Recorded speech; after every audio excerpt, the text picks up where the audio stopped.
Hello everyone. এখন আমি তোমাদের সঙ্গে 2024-25 সালে মধ্যশিক্ষা পর্ষদ অনুমোদিত মাধ্যমিকের যে টেস্ট পেপার, সেই টেস্ট পেপারের একটা ভূগোল প্রশ্নোত্তর পেজ নিয়ে তোমাদের সঙ্গে আলোচনা করব এবং তার প্রশ্ন উত্তর ম্যাপ পয়েন্টিং সবই কিন্তু আমি স্টেপ বাই স্টেপ তোমাদের দেখিয়ে দেবো। কীভাবে লিখলে ঠিক হবে, উত্তর সঠিক কী হবে, সবই আমি তোমাদের স্টেপ বাই স্টেপ বুঝিয়ে দেবো। তো চলো শুরু করা যাক। তো দেখো, এখন আমি যে পেজটা নিয়ে আলোচনা করছি সেটা হচ্ছে তোমার পেজ নাম্বার 195। ঠিক আছে, 195 টাকি গভর্নমেন্ট হাই স্কুলের যে পেজটা, সেই পেজটা নিয়ে আমি তোমাদের সঙ্গে আলোচনা করব। তো দেখো, প্রথমেই যে প্রশ্নটা আছে সেটা হচ্ছে 1 নম্বর প্রশ্ন। প্রশ্ন ফুল মার্কস হচ্ছে 90, সময় 3 ঘন্টা 15 মিনিট, এটা তো তোমাদের জানাই আছে। এবার প্রথমে যে 14টা শর্ট কোশ্চেন থাকে সেগুলো সম্পর্কে তোমাদের বলছি। যে দেখো, যে প্রক্রিয়ায় অভিকর্ষের টানে উচ্চভূমি ঢাল বরাবর মাটি এবং শিলাস্তর নেমে আসে তাকে কি বলে? তাকে বলছে তোমার পুঞ্জিত ক্ষয় বা পুঞ্জ ক্ষয় এখানে। ঠিক আছে, অভিকর্ষের টানে হলেই তখন সেটা হবে পুঞ্জিত ক্ষয়। তাহলে আরও যেগুলো আছে সেগুলো কিন্তু হবে না, এটাই সঠিক উত্তর। তারপরে 2 নম্বর যেটা আছে, নদীর নিক পয়েন্টের মধ্যে সৃষ্টি হয় কি হয়? নিক পয়েন্টের মধ্যে কি সৃষ্টি হয় বলো তো? জলপ্রপাতের সৃষ্টি হয়। তাহলে অশ্বক্ষেত্র হল প্লাবনভূমি, এ দেখো জলপ্রপাত দেওয়া আছে, এই জলপ্রপাতটাই হবে তোমার সঠিক উত্তর। ঠিক আছে, এরপরের প্রশ্ন, ভারতের একটি প্লায়া হ্রদ হলো, কোনটা প্লায়া হ্রদ? তাহলে প্লায়া বলতে তোমার ওই সেটা হচ্ছে তোমার সম্বর যেটা আছে এটাই তোমার প্লায়া হ্রদের উদাহরণ হবে। তারপরে বলছে সমুদ্রপৃষ্ঠ থেকে 300 মিটার উচ্চতা বৃদ্ধিতে বায়ুচাপ কমে, অর্থাৎ কতটা তোমার বায়ুচাপ কমবে? 30 মিলিবার, 34 মিলিবার, 37 মিলিবার এবং 44 মিলিবার, 300 মিটার উচ্চতা বৃদ্ধিতে। তাহলে এটার ক্ষেত্রে তোমার সঠিক উত্তর কত হতে পারে বলো তো? 34 মিলিবার। ঠিক আছে, 34 মিলিবারটাই হবে তোমার সঠিক উত্তর। তারপর নেক্সট যেটা আছে, আটলান্টিক মহাসাগরের পূর্ব উপকূল বরাবর প্রবাহিত শীতল শুষ্ক বায়ু যে নামে পরিচিত সেটা কি হচ্ছে? আটলান্টিক পূর্ব উপকূলে, আটলান্টিক মহাসাগরের পূর্ব উপকূলে, সেটা হচ্ছে তোমার বোরা।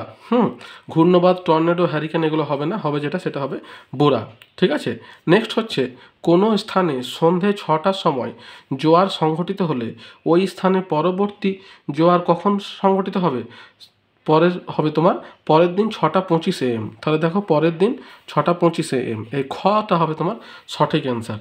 তারপর আছে একটি পরিবেশ বান্ধব বর্জ্য হলো, তাহলে দেখো যে সমস্ত বর্জ্যগুলো রয়েছে সেগুলোর মধ্যে কোনটা পরিবেশ বান্ধব?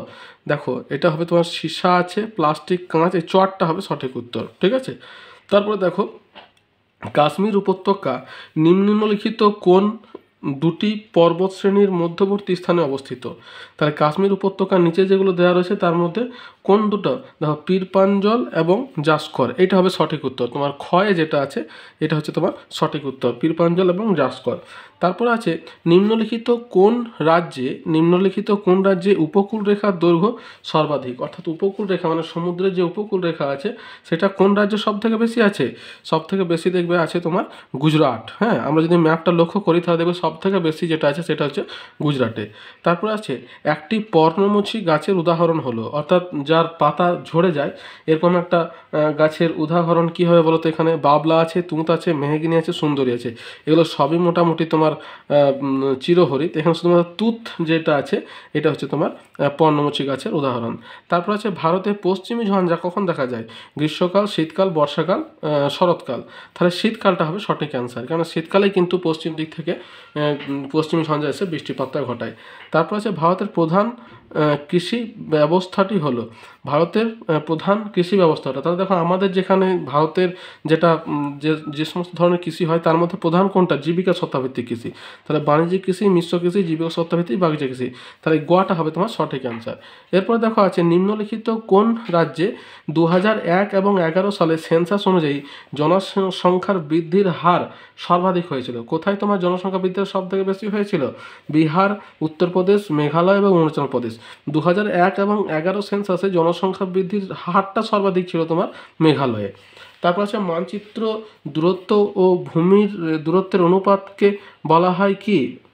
মানচিত্রের দূরত্ব এবং ভূমি দূরত্বের অনুপাতকে বলা হয় স্কেল। দেখো, স্কেলটা হবে সঠিক উত্তর, উপগ্রহ, মানচিত্র এগুলো কোনোটাই হবে না। এরপরে তাহলে তোমার 14টা হয়ে গেল। এরপরে আসছে তোমার শুদ্ধ অশুদ্ধ, অর্থাৎ কোনটা শুদ্ধ হবে ঠিক, কোনটা ভুল। তাহলে দেখো প্রথম যেটা আছে 1970 খ্রিস্টাব্দে ভোলা ঘূর্ণিঝড়ে লোহাচড়া দ্বীপটি জেগে ওঠে। না, এটা কিন্তু সঠিক নয়, এটা হবে তোমার অশুদ্ধ। তারপর হচ্ছে মেরু অঞ্চলে হিমরেখার উচ্চতা 0 মিটার।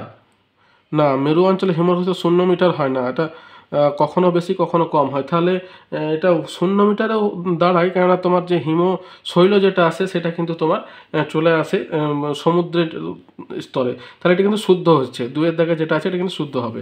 তারপর আছে সৌররশ্মির তরঙ্গ দৈর্ঘ্য পরিমাপের একক হলো মাইক্রন। না, মাইক্রন হবে না, সূর্যরশ্মির তরঙ্গ দৈর্ঘ্যের মাপের একক মাইক্রন কিন্তু নয়, তাহলে এটা হচ্ছে অশুদ্ধ। ঠিক আছে, নেক্সট হচ্ছে দেরাদুনে ভারতের কেন্দ্রীয় অরণ্য গবেষণাগার অবস্থিত। হ্যাঁ, অবশ্যই দেরাদুনে কিন্তু কেন্দ্রীয় অরণ্য গবেষণাগারটি অবস্থিত। সো তাহলে এটা হচ্ছে শুদ্ধ। হ্যাঁ, তারপরে 5 নাম্বার যেটা আছে বলছে হোগেনাক্কাল জলপ্রপাতটি কাবেরী নদী দ্বারা সৃষ্ট। হোগেনাক্কাল জলপ্রপাতটি হ্যাঁ, শুদ্ধ। নেক্সট আছে ওয়াস্ট, ইলেকট্রিক ওয়াস্ট গ্রামাঞ্চলে বেশি দেখা যায়। না, এটা অশুদ্ধ, ওয়াস্ট বেশি শহরাঞ্চলে দেখা যায়। তারপরে ইনস্যাট, ইন্ডিয়ান স্যাটেলাইট একটি সূর্য সমলয় উপগ্রহ। না, অশুদ্ধ, এটা অশুদ্ধ হচ্ছে। ঠিক আছে, এরপরে দেখো উপযুক্ত স্থানে শূন্যস্থান পূরণ। শূন্যস্থান পূরণের দেখো প্রথমে কি দেওয়া আছে, প্রথমে আছে বাজাদা পৃষ্ঠের উপর অবস্থিত মরুহ্রদকে ড্যাশ বলে, কি বলে, প্লায়া বলে। তারপর আছে মেরু অঞ্চলের শীতল স্রোত ড্যাশ রূপে নিরক্ষীয় অঞ্চলের দিকে প্রবাহিত হয়, অন্তঃস্রোত রূপে নিরক্ষীয় অঞ্চলের দিকে প্রবাহিত হয়। তারপর আছে নৈশদ্যুতি মেঘ বায়ুমণ্ডলের ড্যাশ স্তরে সৃষ্টি হয়। কোন স্তরে সৃষ্টি হয়? মেসোস্ফিয়ার স্তরে সৃষ্টি হয়। টপোস্ফিয়ার, স্ট্রাটোস্ফিয়ার, তারপরে হচ্ছে তোমার মেসোস্ফিয়ার। তারপর আছে দেবপ্রয়াগে ভাগীরথী ও অলকানন্দা নদীর মিলনস্থলে গঙ্গা নদীর সৃষ্টি হয়েছে। হ্যাঁ, ভাগীরথী এবং অলকানন্দা। তারপরে কি আছে ড্যাশ মেঘালয় মালভূমির সর্বোচ্চ অংশ। তাহলে মেঘালয় মালভূমির সর্বোচ্চ অংশ হচ্ছে শিলং। হ্যাঁ, যার তোমার একদিকে বৃষ্টির ছায়া অঞ্চল, আবার অন্যদিকে তোমার চেরাপুঞ্জির সৃষ্টি হয়েছে। তারপর আছে ভারতের ক্ষুদ্রতম জাতীয় সড়ক। ভারতের ক্ষুদ্রতম জাতীয় সড়ক পথ হচ্ছে তোমার NH 906B। হ্যাঁ, আর পূর্বে আছে NH 47A। এই দুটো হচ্ছে ছোট জাতীয় সড়ক। তারপর হচ্ছে ড্যাশ ভারতের বৃহত্তম জাহাজ নির্মাণ শিল্পকেন্দ্র। কোচি হচ্ছে ভারতের বৃহত্তম জাহাজ নির্মাণ শিল্পকেন্দ্র। এরপর একটি শব্দে তোমাদের এখানে প্রশ্নের উত্তর দিতে হবে। তাহলে প্রথমে কি আছে, সাহারা মরুভূমির লবণাক্ত হ্রদগুলিকে কি বলে? শর্টস বলা হয়। তালবিস্ব টয়রেপ দন্তস্ব, শর্টস। তারপরে আছে কি এল নিনো অবস্থা বায়ুমণ্ডলীয় সংবহনের কোন পর্যায়ে পরিলক্ষিত হয়? এল নিনো সংস্থা বায়ুমণ্ডলের কোন পর্যায়ে পরিলক্ষিত হয়? নিস্তেজ অবস্থা। ঠিক আছে, নিস্তেজ অবস্থা। তারপর হচ্ছে মহাকর্ষ শক্তির বিপরীতে ক্রিয়াশীল জোয়ারকে কি বলে? মহাকর্ষ শক্তির বিপরীতে তোমার এটিকে বলছে গৌণ জোয়ার। হ্যাঁ, মহাকর্ষ শক্তির বিপরীতে ক্রিয়াশীল জোয়ারকে গৌণ জোয়ার বলছে। তারপর হচ্ছে সাইটোটক্সিক বর্জ্য। তাহলে সাইটোটক্সিক বর্জ্য কোনটাকে বলছে? তোমার যে বর্জ্যগুলো তোমার ওই বিষাক্ত অর্থাৎ ধাতব পদার্থযুক্ত বিষাক্ত বর্জ্যকে বলছে তোমার সাইটোটক্সিক বর্জ্য। ঠিক আছে, তারপরে 5 নম্বরে কি আছে দেখো, 5 নম্বরে আছে কোন পর্বতের অবস্থান থর মরুভূমির সৃষ্টিকে সাহায্য করছে? তাহলে কোনটা হবে? আরাবল্লী পর্বতের অবস্থান থর মরুভূমির সৃষ্টিতে সাহায্য করেছে। তারপর হচ্ছে কোন কোন বায়ুর প্রভাবে তামিলনাড়ু উপকূলে বছরে 2বার বৃষ্টিপাত হয়? তাহলে 2বার বৃষ্টিপাত হয় তামিলনাড়ু উপকূলে। একবার হচ্ছে তোমার দক্ষিণ পশ্চিম মৌসুমী বায়ুর প্রভাবে, আবার ওই বায়ুটা যখন প্রত্যাবর্তনকারী দক্ষিণ পশ্চিম মৌসুমী বায়ুর প্রভাবে। ঠিক আছে, একটা দক্ষিণ পশ্চিম মৌসুমী বায়ু, আবার প্রত্যাবর্তনকারী দক্ষিণ পশ্চিম মৌসুমী বায়ুর প্রভাবে তোমার 2বার বৃষ্টিপাত হয়। তারপরে বলছে পার্বত্য ঢালে ভূমিক্ষয় রোধের একটি কৃষি পদ্ধতির নাম লেখো। কী হবে বলো তো? ধাপ চাষ। ধাপ চাষের মাধ্যমে কিন্তু ভূমিক্ষয় রোধ করা যায়। তারপর আছে ভারতের কোন সংস্থা ভূবৈচিত্র্য সূচক মানচিত্র প্রস্তুত করে? Survey of India. হ্যাঁ, SOI, survey, SURVEY, survey of India. হয়েছে।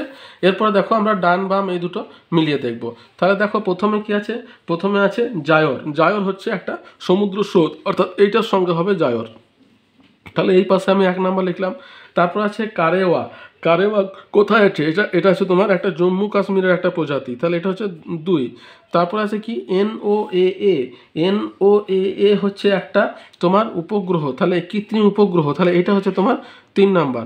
এবারে লৌহ রপ্তানিকারক বন্দর একটাই পড়ে আছে, সেটা হচ্ছে মারমাগাঁও। যদি কোনোটা যদি তোমরা না পারো তাহলে সেটাকে ছেড়ে দিয়ে বাকিগুলো করার চেষ্টা করবে, তাহলে কি হবে, যেটা রেস্ট পড়ে থাকছে বাকি পড়ে থাকছে সেইগুলোর মধ্যেই কিন্তু অ্যান্সারটা হবে। এইটা তোমাদের তোমার মাথাতে কাজে লাগাতে হবে, ঠিক আছে।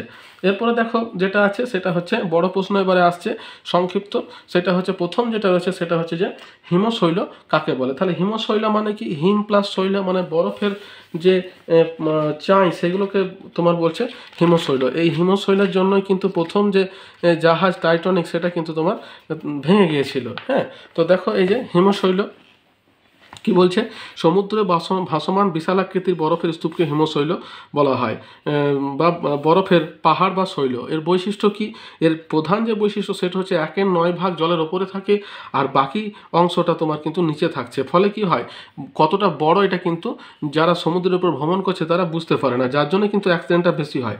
এরপরে কি আছে, এটা মহাদেশীয় হিমবাহ থেকে বিশাল বরফের স্তূপ আলাদা হয়ে সংলগ্ন সমুদ্রে কিন্তু এটা ভেসে বেড়ায়। 2 নাম্বার আর কি আছে, এই হিমশৈলের সঙ্গে যে সমস্ত নুড়ি বালি পাথর থাকে সেগুলি কিন্তু তোমার মগ্ন চড়ার সৃষ্টি করে। এই 3টে প্রধান হচ্ছে এর বৈশিষ্ট্য। একটা উদাহরণ দেওয়া হয়েছে ওই টাইটানিকের, যেটা আমি তোমাকে প্রথমেই বললাম, হয়েছে। তাহলে এটা হলো হিমশৈল। নেক্সট কি আছে, মরুদ্যান কিভাবে সৃষ্টি হয়। তাহলে মরুদ্যান কিভাবে সৃষ্টি হচ্ছে, আমরা জানি মরুদ্যান যে জায়গাতে থাকে মরুভূমির সেই সমস্ত জায়গাতেই একমাত্র জনবসতি দেখতে পাওয়া যায়, তাই তো। তাহলে দেখো মরুদ্যানটা তোমার কীভাবে সৃষ্টি হচ্ছে, সিপ বালিয়াড়ি বাজাদা মরুখাত মরুদ্যান। অনেক সময় মরু অঞ্চলে দীর্ঘদিন ধরে বায়ুর ক্ষয়কার্যের ফলে বিরাট এলাকা জুড়ে বালি অপসারিত হতে হতে অবনমিত অংশটির গভীরতা ভূগর্ভে জলস্তর পর্যন্ত পৌঁছে যায়। এর ফলে সেখানে তখন সহজেই জলের সন্ধান পাওয়া যায়, হ্যাঁ, এবং নানা ধরনের গাছ জন্মায়। এইভাবে ধুধু মরুভূমির মাঝে গাছপালায় ঢাকা যে সবুজ ভূমিটি থাকে তাকে মরুদ্যান বা ওয়েসিস বলে, ঠিক আছে। তাহলে এরকমভাবে তোমার মরুদ্যানের সৃষ্টি হয়। নেক্সট কি আছে দেখো, ধোঁয়াশা কাকে বলে, তাই তো। ধোঁয়াশা হচ্ছে তোমার ধোঁয়া প্লাস কুয়াশা সমান হচ্ছে তোমার ধোঁয়াশা। অর্থাৎ শিল্পাঞ্চলে কি হয়, ধোঁয়া যখন খুব বেশি থাকে তার সঙ্গে যখন কুয়াশা যুক্ত হয় তখনই কিন্তু ধোঁয়াশার সৃষ্টি হয়। এই দেখো এইখানে তোমার বায়ুমণ্ডলের চ্যাপ্টার থেকে এই প্রশ্নটা এসেছে। ধোঁয়াশা বলছে শীতকালের সন্ধ্যাবেলায় ভোরবেলায় বায়ুমণ্ডলের ধোঁয়ার সঙ্গে কুয়াশা মিশে এক বিষ বাষ্প সৃষ্টি হয়, যা ভূপৃষ্ঠের ওপরে অনেকটা উচ্চতা পর্যন্ত বায়ুমণ্ডলের স্বাভাবিক স্বচ্ছতাকে নষ্ট করে দেয়, ঠিক আছে।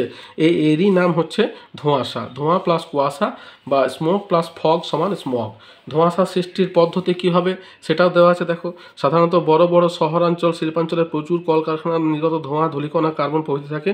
শীতকালে সন্ধ্যায় বা ভোরে ভূপৃষ্ঠ তাপ বিকিরণ করে দ্রুত শীতল হয়ে ভূসংলগ্ন বায়ুস্তরও শীতল হয়ে শিশিরাঙ্কে পৌঁছায়। তখন বায়ুতে ভাসমান ওইসব ধোঁয়ার কণা কার্বন ধূলিকণা প্রভৃতির আশ্রয়ে জলীয় বাষ্প ঘনীভূত হয়ে এই ধোঁয়াশা সৃষ্টি করে। ধোঁয়াশা স্বাস্থ্যের পক্ষে অত্যন্ত ক্ষতিকারক। উদাহরণ হচ্ছে দিল্লি, সাংহাই, বেজিং প্রভৃতি শহরে ধোঁয়াশার প্রকোপ খুব বেশি, ঠিক আছে। তারপরে কি আছে, আমাদের কতটা হলো, এতটা হলো। এরপরে কি আছে দেখো, সিজিগি তো তোমার হচ্ছে কোথা থেকে, তোমার ওই জোয়ার ভাটা থেকে যখন ওই পৃথিবী, চাঁদ এবং সূর্য তিনটে যখন একই ইয়েতে চলে আসে তখনই সেখানটাকে সিজিগি বলা হয়। এই দেখো সিজিগিতে কি লেখা আছে দেখো, বলছে পৃথিবী, চাঁদ ও সূর্যের মধ্যবিন্দু যখন একই সরল রেখায় অবস্থান করে তখন সেই অবস্থাকে বলা হয় সিজিগি। এইটাকে দুটি ভাগে ভাগ করা হয়। একটা হচ্ছে সংযোগ অবস্থান, অমাবস্যা তিথিতে চাঁদ, সূর্য এবং পৃথিবী একই স্থানে অবস্থানকে সংযোগ অবস্থান বলে।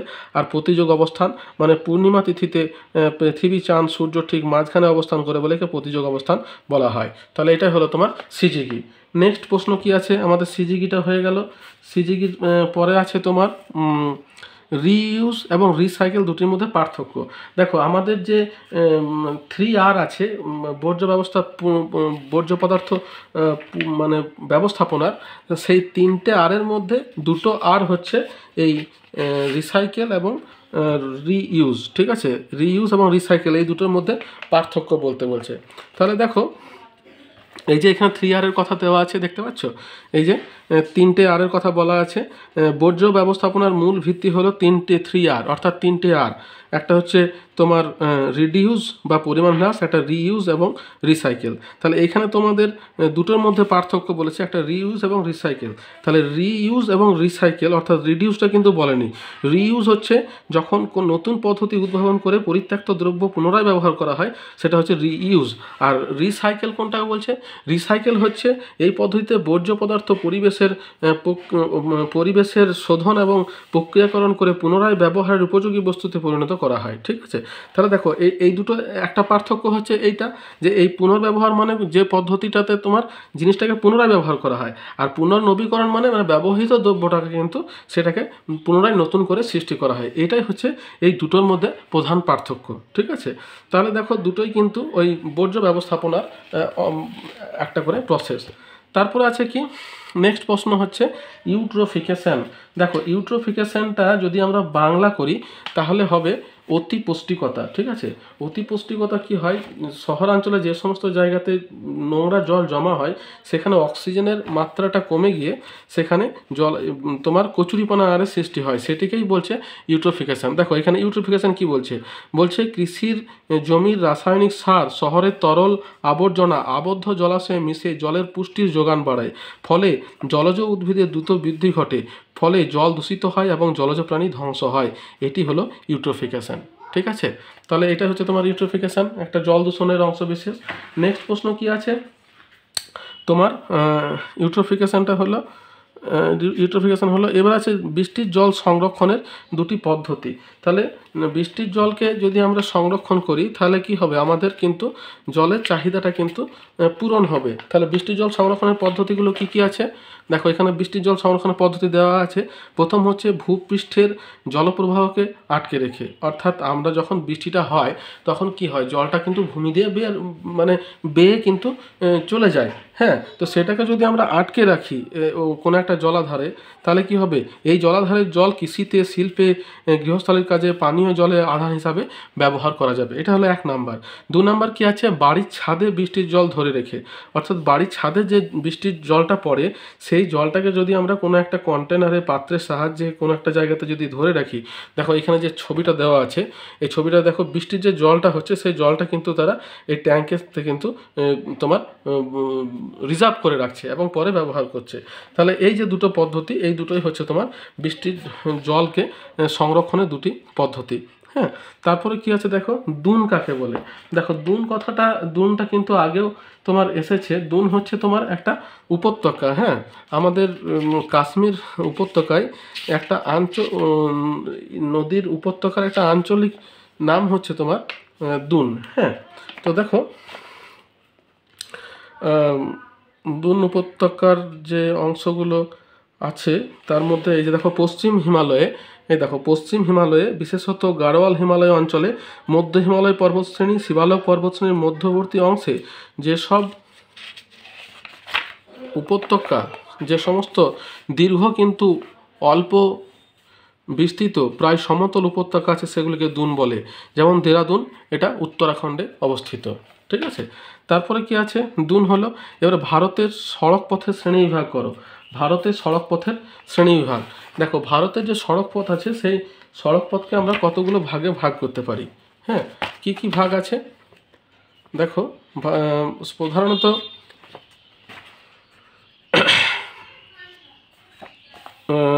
সড়কপথ, ভারতের সড়কপথের প্রাচীনকালে মোট 7টা শ্রেণীতে ভাগ করা হয়। এই দেখো ভারতের সড়কপথগুলিকে মোটামুটি 7টি শ্রেণীতে ভাগ করা যায়। একটা হচ্ছে জাতীয় সড়কপথ, একটা হচ্ছে রাজ্য সড়কপথ, একটা এক্সপ্রেসওয়ে ও এক্সপ্রেস হাইওয়ে, একটা হচ্ছে সীমান্ত সড়কপথ, একটা জেলা সড়কপথ, একটা গ্রাম্য সড়কপথ, এবং 7 নম্বর হচ্ছে আন্তর্জাতিক সড়কপথ। এবারে এই সড়কপথগুলো কাকে কোনটা সড়কপথ বলে, এগুলো তোমরা যদি লেখো তাহলে কিন্তু উত্তরটা অনেকটা বড় হবে। এই 7টা ভাগে কিন্তু আমাদের ভারতের সড়কপথকে ভাগ করা হয়। এরপরে বলছে আধুনিক যোগাযোগ ব্যবস্থার দুটি সমস্যা। দেখো আধুনিক যোগাযোগ ব্যবস্থা বলতে আমাদের যে মোবাইল ফোন, ইন্টারনেট, মেল, এই সমস্তগুলোকে বলছে আধুনিক যোগাযোগ ব্যবস্থার যোগাযোগ ব্যবস্থা। এর সমস্যা কি হচ্ছে? এর সমস্যা দেখো, প্রথম যে সমস্যাটা হচ্ছে সেটা কখনো কখনো এরা বিকল হলে পুরোপুরি সিস্টেমটাকে বন্ধ করে দেয়। যেমন ধরো আমরা যদি কোনো ব্যাংকে কোনো কাজ করতে গেলাম, লিঙ্ক নেই, তাহলে কি দিনের পর দিন যদি লিঙ্ক না থাকে তাহলে কিন্তু ব্যাংক পুরো অচল হয়ে যাচ্ছে।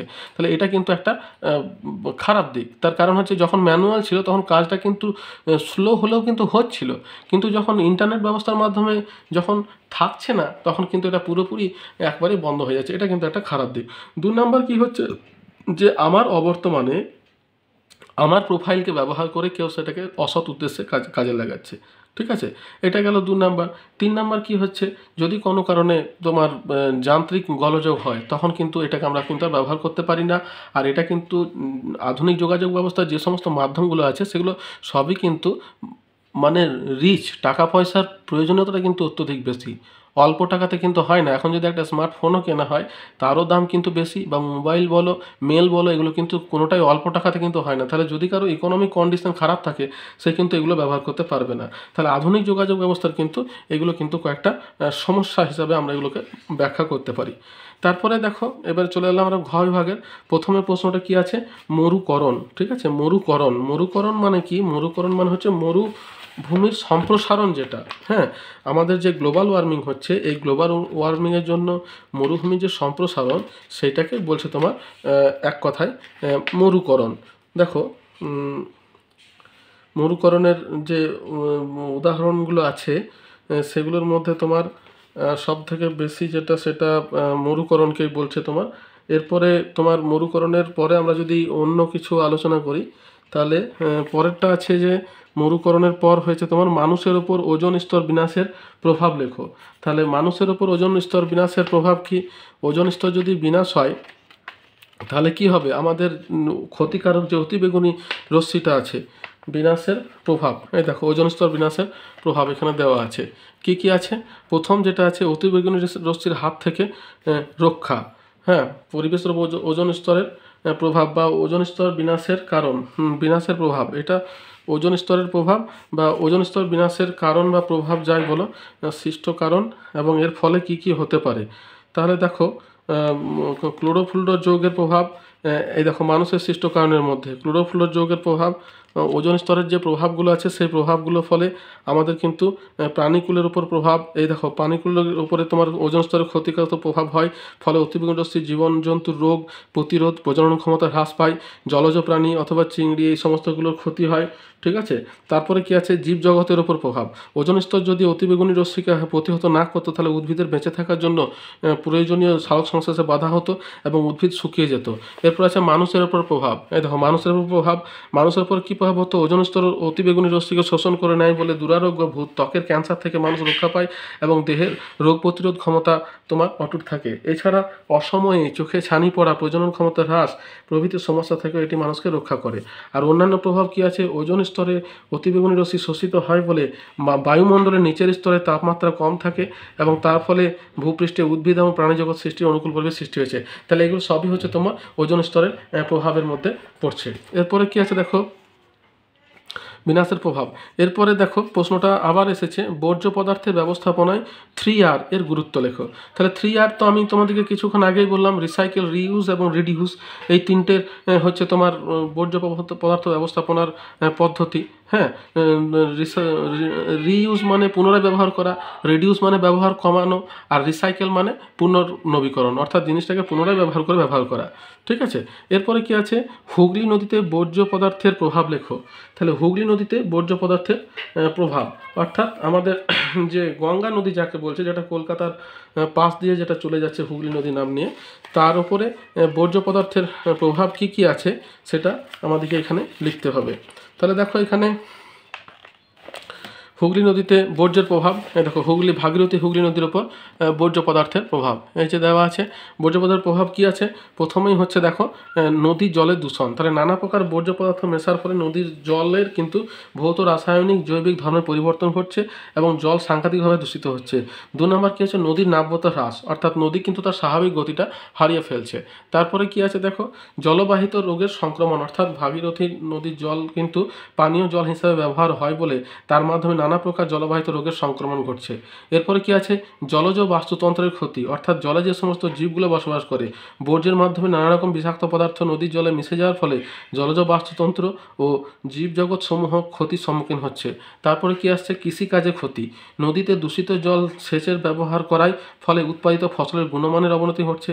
আর সবশেষে আছে কি, নদীর ভাঙন এবং বন্যার সম্ভাবনার সৃষ্টি, অর্থাৎ বর্জ্য পদার্থের মাধ্যমে নদীর গভীরতা হ্রাস পাওয়ায় দুটি নদীর ভাঙন এবং বিভিন্ন স্থানে বন্যার আশঙ্কা বেড়ে যাচ্ছে। তাহলে এগুলোই হচ্ছে তোমার বর্জ্য পদার্থের তোমার প্রভাব। তারপরে কি আছে দেখো, রেটুনা প্রথা। রেটুনা প্রথা কোনটিকে বলছে? তাহলে রেটুনা প্রথা এটা তোমার হচ্ছে একটা কৃষির পদ্ধতি বা কৃষি চাষের একটা ভালো একটা তোমার বলতে পারো। তাহলে দেখো এখানে লেখা কি আছে, রেটুন হচ্ছে কি, আখ চাষের ক্ষেত্রে প্রথমবার ফসল কাটার পর মাটিতে থাকা আখের মূল থেকে যে চারা বের হয় তাকে রেটুন বলে। ঠিক আছে, অর্থাৎ আমি পুরো গাছটাকে কাটলাম না, কিছুটা অংশ কেটে নেওয়ার পরে সেটাকে রেখে দিলাম এবং সেখান থেকে আবার বেরিয়ে এলো। ঠিক আছে, এইটিকেই বলছে রেটুন। এই রেটুন থেকে উৎপন্ন আখ বেশ বড়, মোটা, রসপূর্ণ এবং সুমিষ্ট হয়। এছাড়া আখের ফলন বেশি হয় এবং সময় ও অর্থ কম লাগে। ঠিক আছে, তাহলে এই পদ্ধতিটিকে বলছে তোমার রেটুন পদ্ধতি।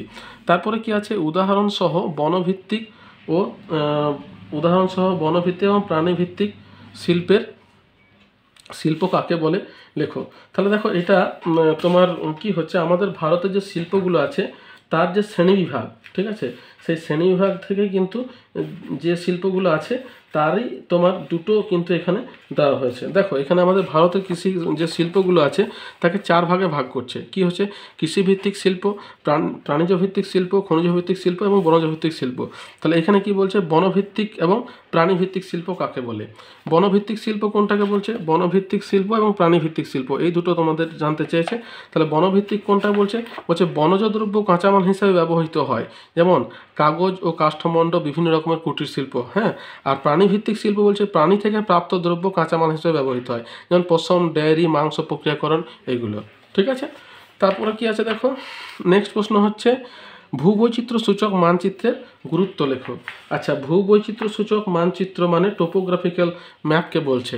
ঠিক আছে, টোপোগ্রাফিক্যাল ম্যাপের কিন্তু গুরুত্ব আছে। এখন আমাদের কাছে ধরো স্যাটেলাইট ইমেজ চলে এসেছে, কিন্তু স্যাটেলাইট ইমেজ চলে এলেও এই ছবির কিন্তু গুরুত্ব কিন্তু চলে যায়নি।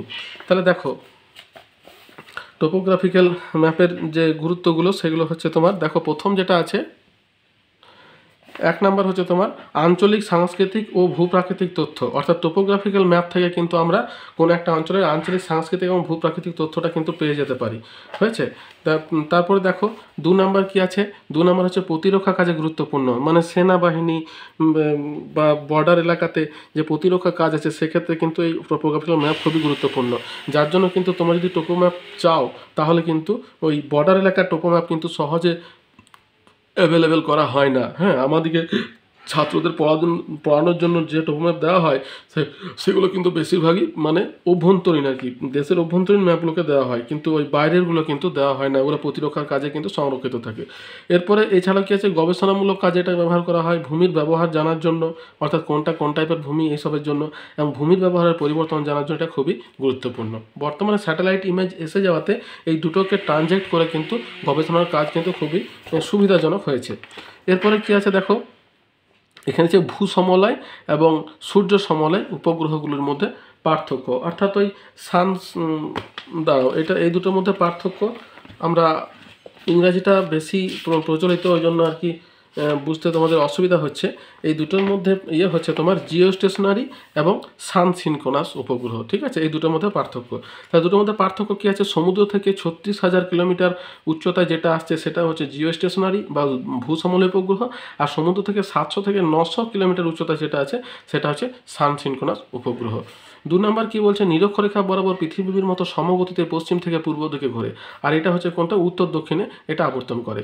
তারপরে কি আছে, পৃথিবীর গতিতে গতিতে ঘুরে বলে একই দ্রাঘিমারেখায় স্থির থাকে, অর্থাৎ এই যাবতীয় জায়গায় এক অবস্থান করে এবং এই জন্য প্রতি ঘন্টায় একই জায়গায় বহু চিত্র সংগ্রহ করতে পারে, আর একই অক্ষাংশে একই স্থানীয় সময় ধরে এবং নিয়মিত সময়ের ব্যবধানে তথ্য সংগ্রহ করে।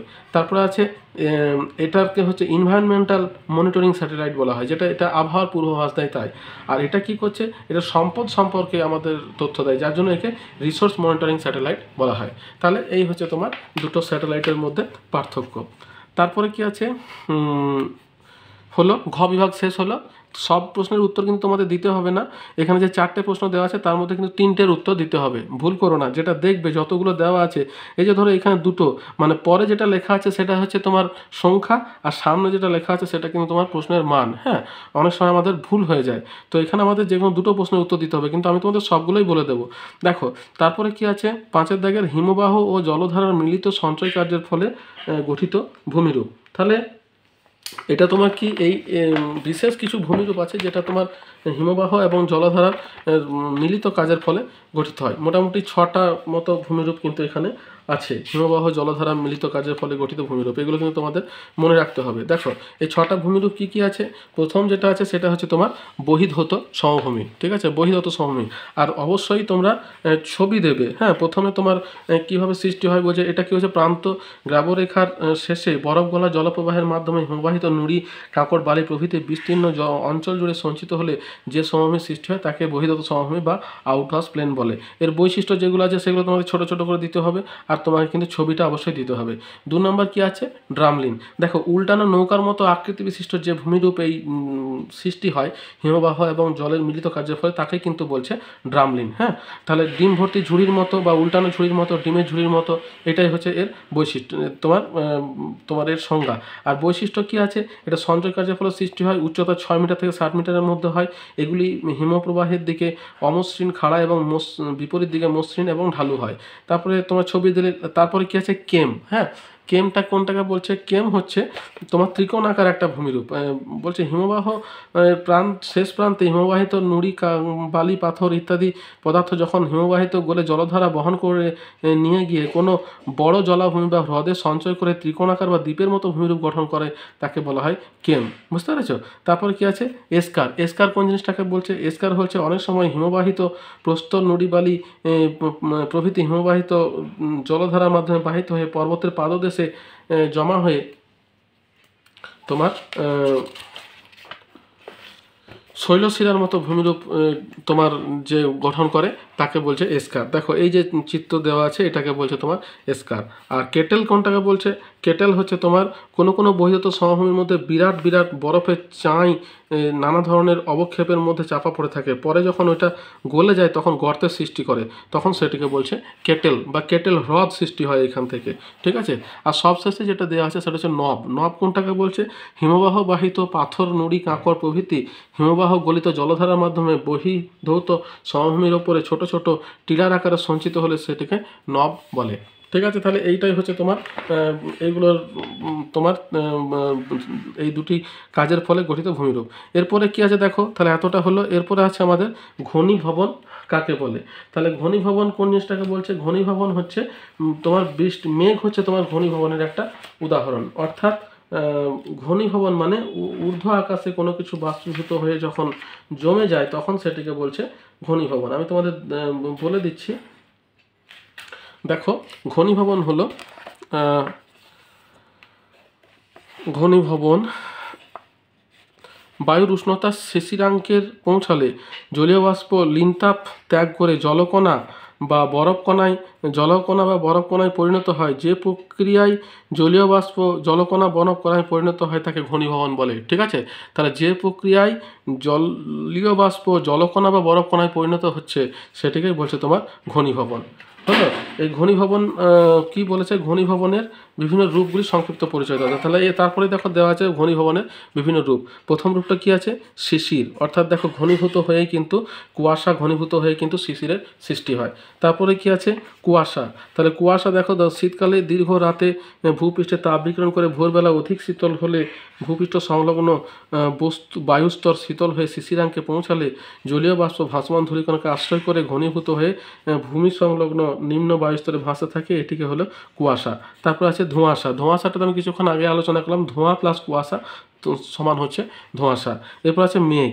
আমি প্রথমেই আলোচনা করার সময় বললাম যে মেঘ সৃষ্টি হয়, যেটা মেঘ কিন্তু ঘনীভবনের একটা রূপ, আর যখন বৃষ্টি হচ্ছে তখন সেটাকে অধঃক্ষেপণ বলা হয়। তাহলে এইগুলোই হচ্ছে, এই চারটেই হচ্ছে তোমার ঘনীভবনের রূপ প্রধানত। তারপর দেখো ওজোন স্তর বিনাশের কারণগুলি।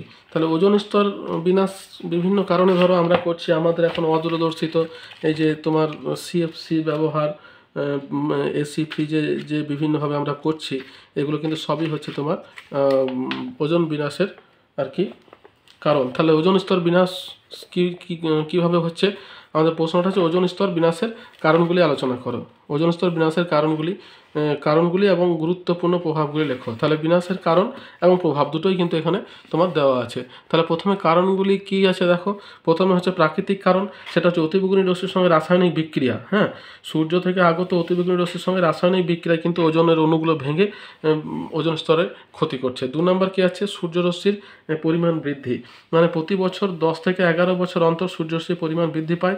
এই সময় বায়ুমণ্ডলে নাইট্রোজেন নাইট্রাস অক্সাইডে পরিণত হয়, যা রাসায়নিক বিক্রিয়ার মাধ্যমে ওজোন স্তরকে ক্ষয় করে। আর অন্যান্যের মধ্যে কি আছে, আগ্নেয়গিরি, অগ্নুদ্গম, বায়ুমণ্ডলের মেরু অঞ্চল থেকে উপমেরু অঞ্চল থেকে বায়ু সঞ্চালন প্রভৃতি কারণে কিন্তু তোমার ওজোন স্তর ক্ষতি হচ্ছে।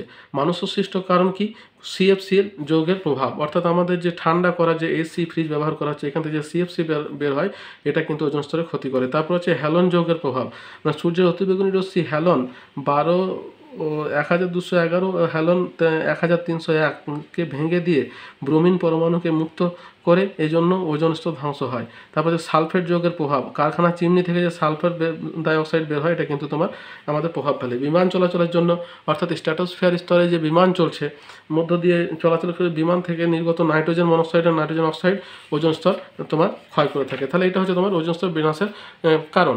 আর প্রভাবগুলো কি কি আছে দেখো, অতিবেগুনি রশ্মির হাত থেকে রক্ষা করা। হ্যাঁ, ওজোন স্তর যে ক্ষতি হচ্ছে তার জন্য কিন্তু এই অতিবেগুনি রশ্মি কিন্তু আমাদের পৃথিবীতে ঢুকছে এবং তোমার আমাদের মধ্যে কিন্তু বিভিন্ন রকম ক্ষতির সৃষ্টি করছে। প্রাণীকুলের উপর প্রভাব কি আছে, প্রাণীকুলের উপর বলছে ওজোন স্তর যদি ক্ষতিগ্রস্ত হয় বা না থাকে, তাহলে কিন্তু অতিবেগুনি রশ্মির প্রভাবে জীবজন্তুর রোগ প্রতিরোধ ক্ষমতা, প্রজনন ক্ষমতা হ্রাস পাবে। জলজ প্রাণী যথা চিংড়ি, কাঁকড়া, মাছ, প্ল্যাঙ্কটনের বিশেষ ক্ষতি হবে, ফলে জলের বাস্তুতন্ত্র বিপন্ন হবে। এবং তারপরে কি আছে, উদ্ভিদ জগতের উপর প্রভাব, মানে ওজোন স্তর যদি অতিবেগুনি রশ্মিকে প্রতিহত না করতো, তাহলে কিন্তু উদ্ভিদের বেঁচে থাকার জন্য অতি প্রয়োজনীয় সালোক সংশ্লেষ বাধাপ্রাপ্ত হতো, ফলে উদ্ভিদ শুকিয়ে যেত। তারপর আছে মানুষের ওপর প্রভাব। মানুষের ওপর প্রভাব কি আছে, বলছে ওজোন স্তর অতিবেগুনি রশ্মিকে শোষণ করে নাই বলেই দুরারোগ্য ত্বকের ক্যান্সার থেকে মানুষ রক্ষা পায় এবং দেহে রোগ প্রতিরোধ ক্ষমতা অটুট থাকে। এছাড়া অসময়ে চোখে ছানি পড়া, প্রজনন ক্ষমতা হ্রাস প্রভৃতি সমস্যা থেকেও এটি মানুষকে রক্ষা করে।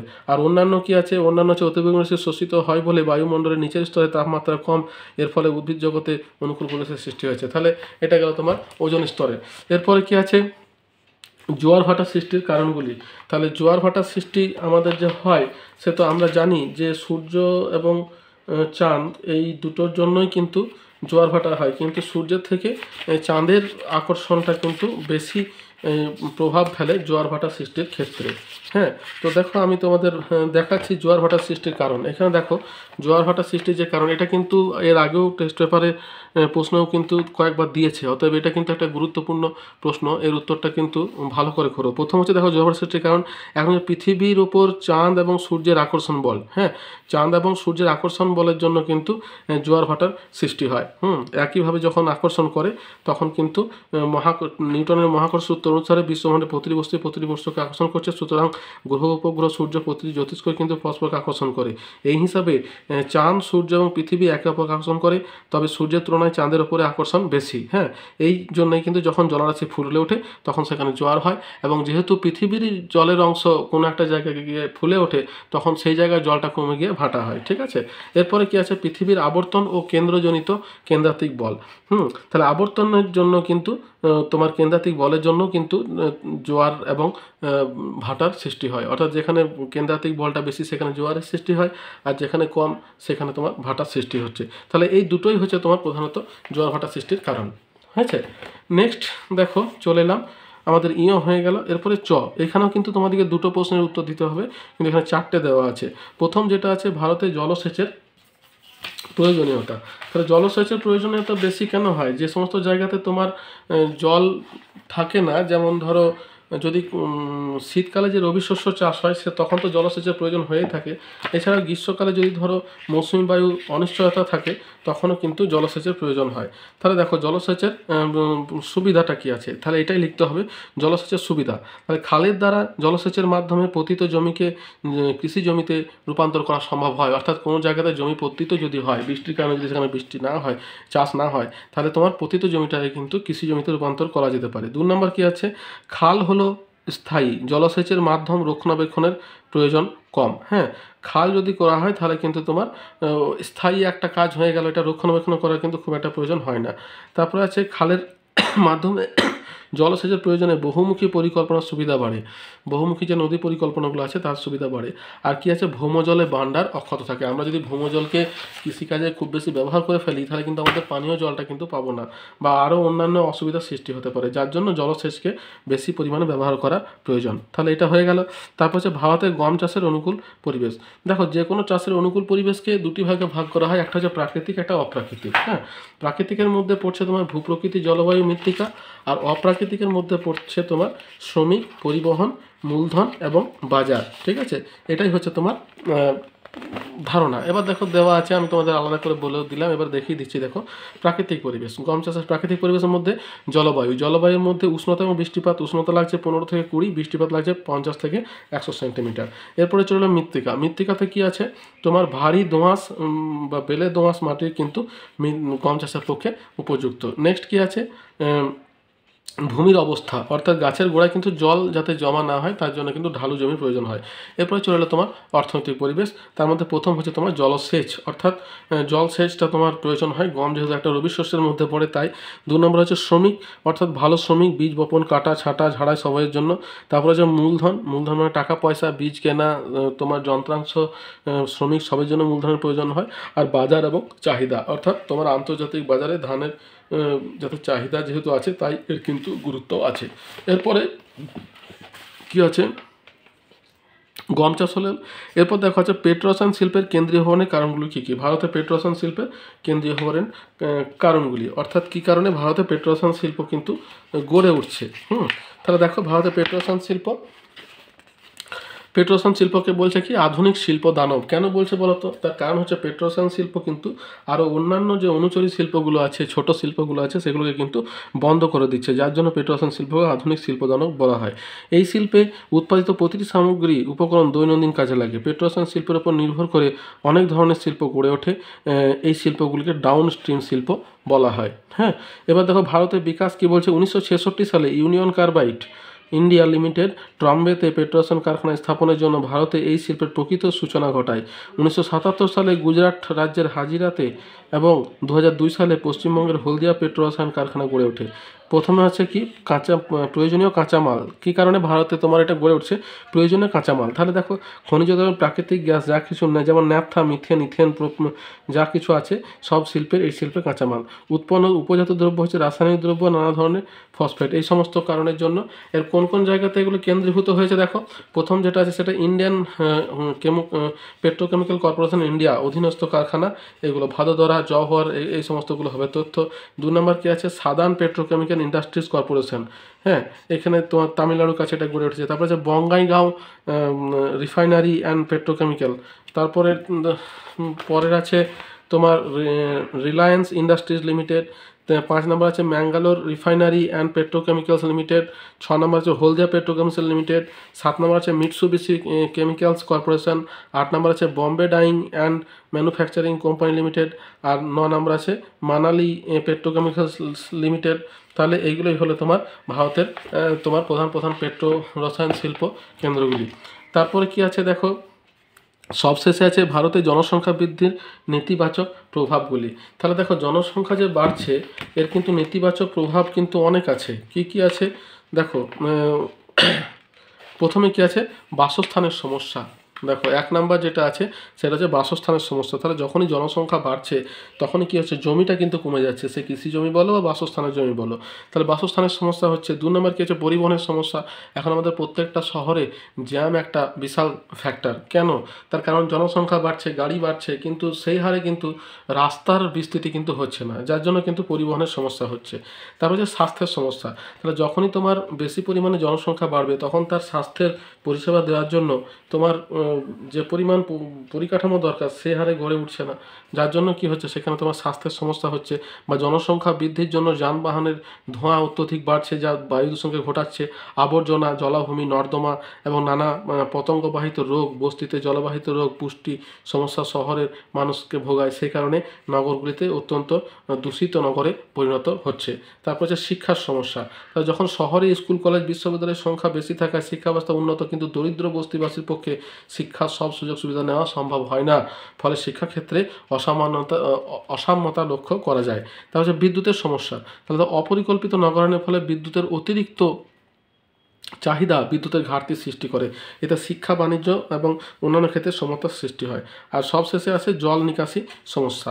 জল নিকাশি সমস্যা, দেখো বেশিরভাগ শহরে জল নিকাশি ব্যবস্থা অনুন্নত। এছাড়া জল নিকাশি গুলিতে প্লাস্টিক এবং অন্যান্য বর্জ্য পদার্থ নিক্ষেপ করার জন্য ওই দুর্বল নিকাশি ব্যবস্থাও ভেঙে পড়ার মুখে।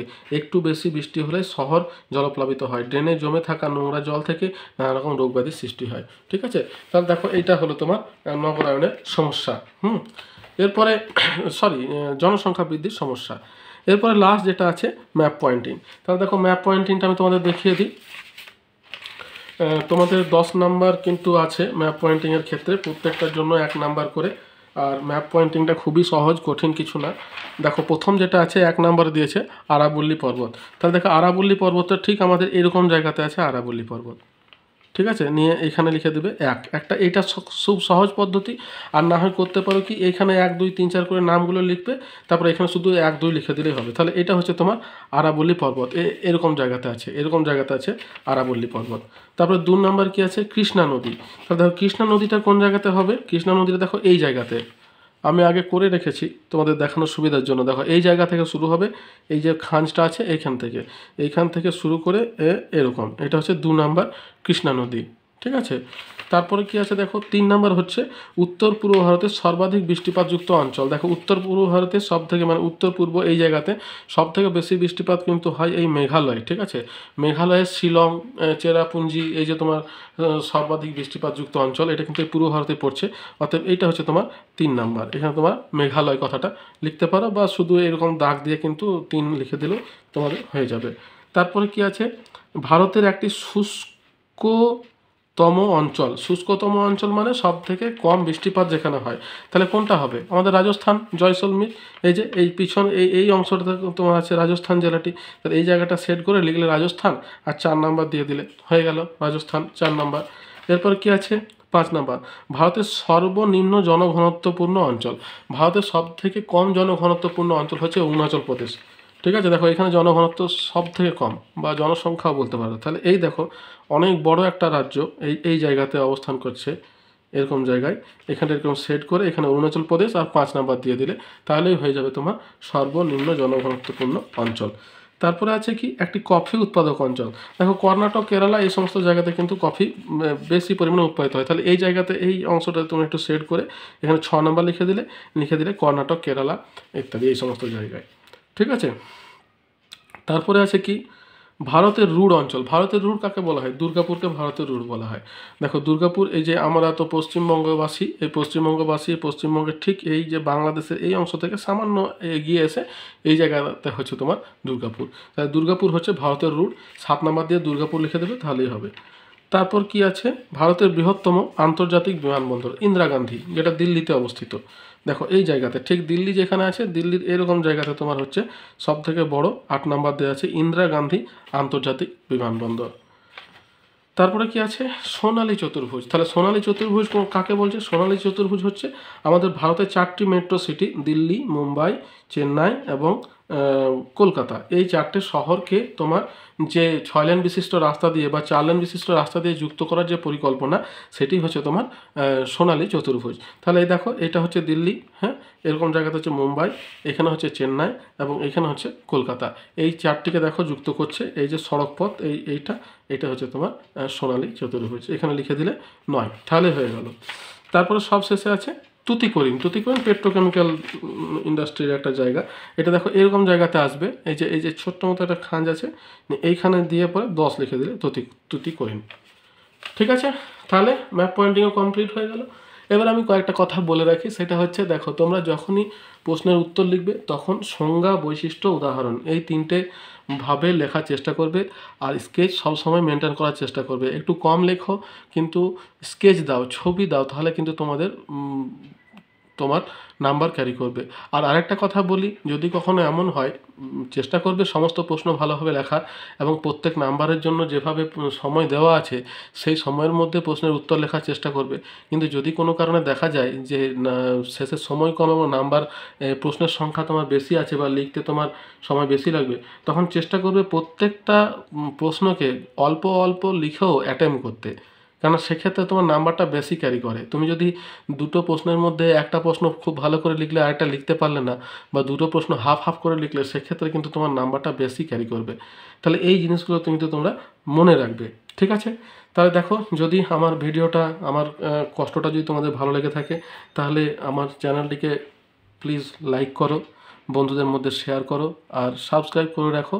তাতে হবে কি, যখনই আমি নতুন ভিডিও কিছু দেব, তখন সেই নোটিফিকেশান তোমাদের কাছে পৌঁছে যাবে এবং তোমরা নিজে থেকে সমৃদ্ধ হতে পারবে। তাহলে এতটাই পর্যন্তই, দেখা হচ্ছে পরের ভিডিওতে। ভালো থেকো, সুস্থ থেকো, ধন্যবাদ।